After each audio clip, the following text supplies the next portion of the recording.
Alléluia. Je sens que vous êtes bénis parce que je suis béni lorsque je sais que vous m'écoutez, vous me suivez depuis un certain temps. Dieu nous a fait la grâce d'avoir un dépôt et nous voulons partager ce dépôt ensemble. Nous voulons que chacun de nous, dans le corps de Christ, puisse comprendre comment est-ce que la vie dans le royaume fonctionne. Aujourd'hui, nous aurons encore à nous entretenir au sujet d'un thème, c'est les principes et les implications de l'élévation. Que Dieu vous bénisse chez vous là-bas. Les enseignements au sujet de l'élévation se multiplient de nos jours et laissent beaucoup d'entre nous prétentieux. Ce que nous ignorons, c'est que nous sommes élevés pour servir. Dieu nous met dans une position ou une posture d'élévation pour être utile et sauver une ou des situations, pas pour nous enorgueillir. D'ailleurs, qu'est-ce qu'on appelle élévation?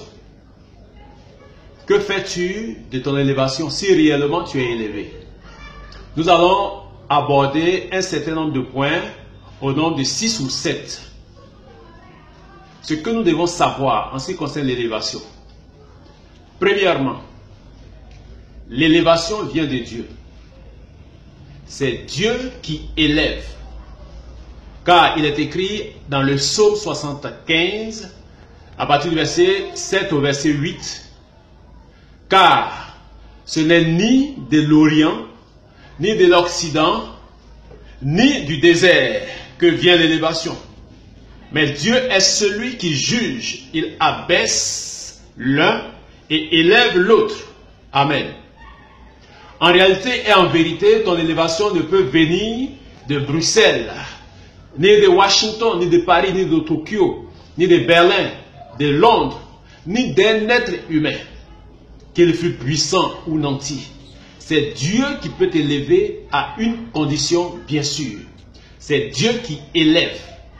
Un être humain ne peut pas élever son semblable à être humain. Ça, c'est la première des choses que vous devez retenir. C'est Dieu qui donne l'élévation. Deuxièmement, Jésus-Christ notre Seigneur connaît l'élévation physique et l'élévation spirituelle.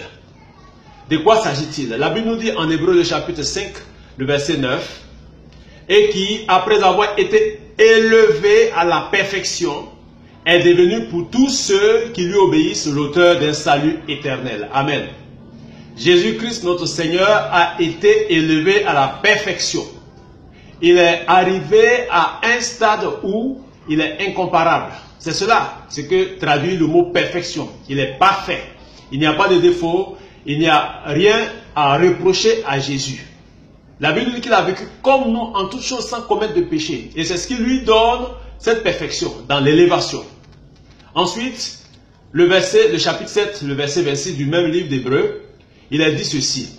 Il nous convenait en effet d'avoir un souverain sacrificateur comme lui, saint, innocent, sans tache, séparé des pécheurs et plus élevé que les cieux. Donc Jésus connaît une élévation ici physique, puisqu'on compare cette position par rapport aux cieux, que ce soit des cieux physiques ou des cieux spirituels. Ensuite, dans l'épître de Paul aux Philippiens, il a dit ceci. C'est pourquoi aussi Dieu l'a souverainement élevé et lui a donné le nom qui est au-dessus de tout nom.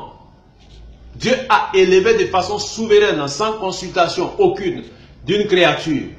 Dieu va élever Jésus-Christ et lui donne le nom qui est au-dessus de tout nom. Dans le livre des Actes, le chapitre 5, le verset 31, il a dit ceci. Dieu l'a élevé par sa droite comme prince et sauveur pour donner à Israël la repentance et le pardon.